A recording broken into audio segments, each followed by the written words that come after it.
Hey guys, it's Gail with Everything Nash here with the Bellamy Brothers. We have never spoken before, and I've been doing this for like 16 years now, so I don't know why we've never done this before, but it's fun to chat. Time we catch up. Yeah. It is time to catch up. We have lots to catch up quickly, including covers from the brothers. Now, I was surprised. This is your first covers album you've ever done? Yes. Oh my gosh. So who had the idea? Give me the whole idea of why you decided to do this project. Well, I think the fact that we had a lot of time during the COVID period is, we were running out of things to do. And we actually did another project. Well, we had finished an album, the Over the Moon album, prior to COVID. Then we did an EP, a 6-song EP of original stuff. And that's the one where they had the duet with John Anderson and everything on it. We had done all of that. And then we were. Then we were just in passing one day, just kind of. I guess we were both kind of thinking about it, And I said, we ought to do some old standards, some great old songs that we cut our teeth on. Used to do when we did cover bands when you couldn't get a gig if you didn't know cover songs. So we did a lot of these songs in our old band Jericho we were in, so it just evolved. One thing involved another, and then we had. We cut one of these cuts in Europe, You Lost That Loving Feeling. The record label there wanted us recording. We kind of resisted, and they twisted or kept twisting, and we decided to do it. And then we realized, well, it sounds pretty good, because that's kind of a sacred song, touch. But we did it, and I said, well, I think we can get away with this. So one thing led to another, and that's how it started. Okay, but other artists have done covers, and it's a really successful thing. But I wonder, some of the songs on here, I'm so fascinated how you chose them. The Most Beautiful Girl, Knocking on Heaven's Door, I Just Called to Say I Love You. You mentioned You Lost That Loving Feeling. How did you come up with such an eclectic list of songs? We're eclectic guys. we grew up playing a lot of different kind of music. And we were, our first record was a big, huge pop record all over the world.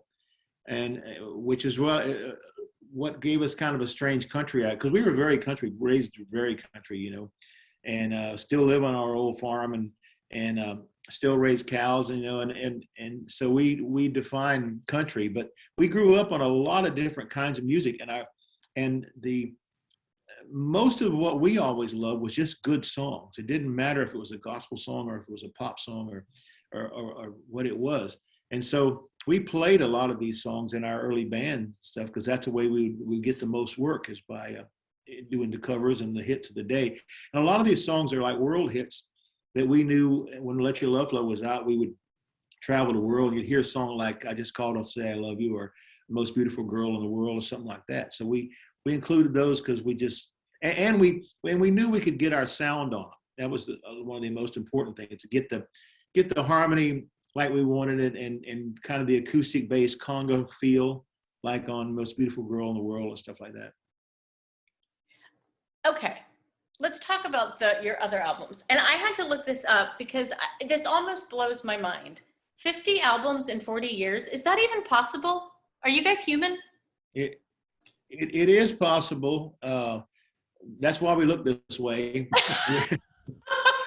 It's taking its toll. Yeah, we're humans with very little rest. But it is possible to do, yeah. And sometimes those numbers are staggering to us when we look at them. We don't look at stats too much, and every now and then somebody will remind us of them. You've done a lot. Yeah.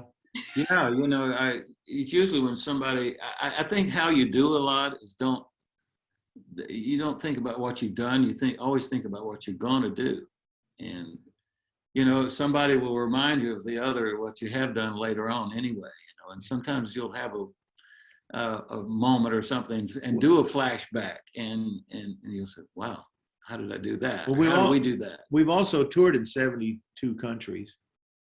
So. Right.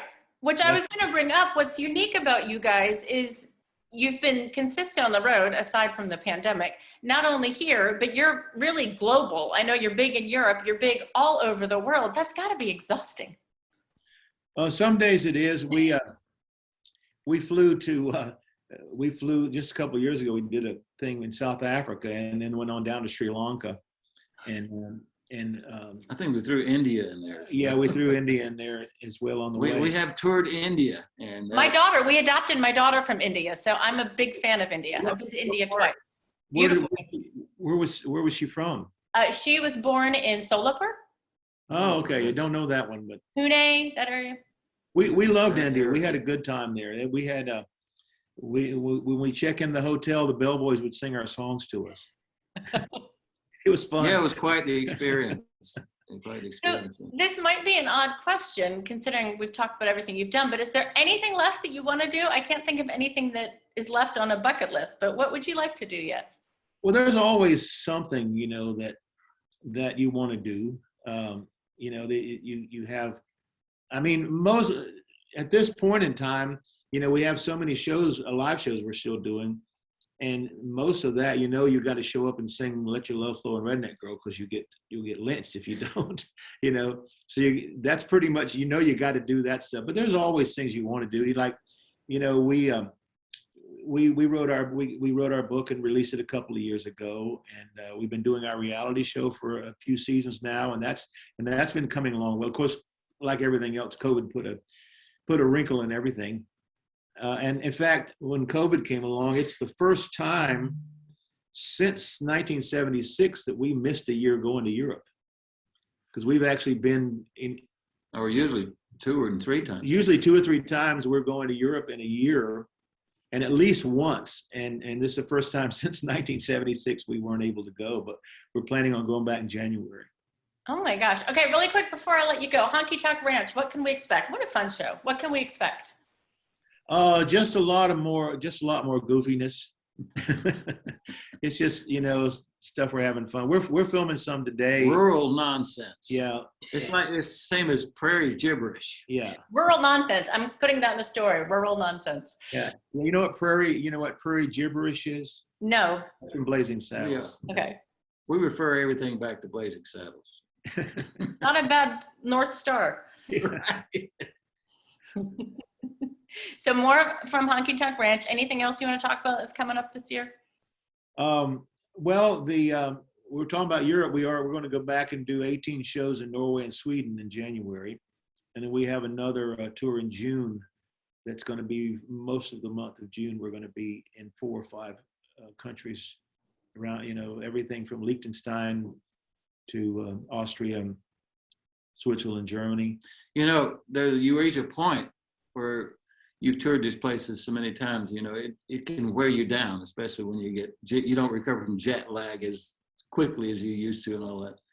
But during COVID, and there's a period where you go, well, I've been there, we've done all of that. That's enough.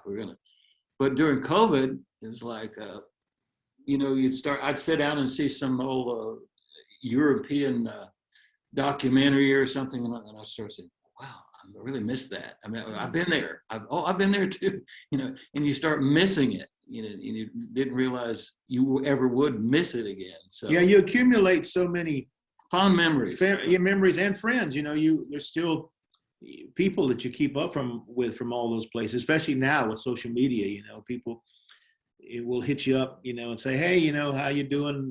I'm in Grindelwald, Switzerland, and so you kind of. Or the Faroe Islands. You ever been to the Faroe Islands? No. Faroe Islands? We didn't either. It's like it's a dot on the map, but we play it, and we're going back to play it in June, I think. 4 times. Yeah. Okay, well, I'm quitting my job. I'm joining your road crew. Oh, you'll be sorry. All right, good talking to you guys. Thank you so much. Best of luck, and let's do this again soon. All right, good to see you.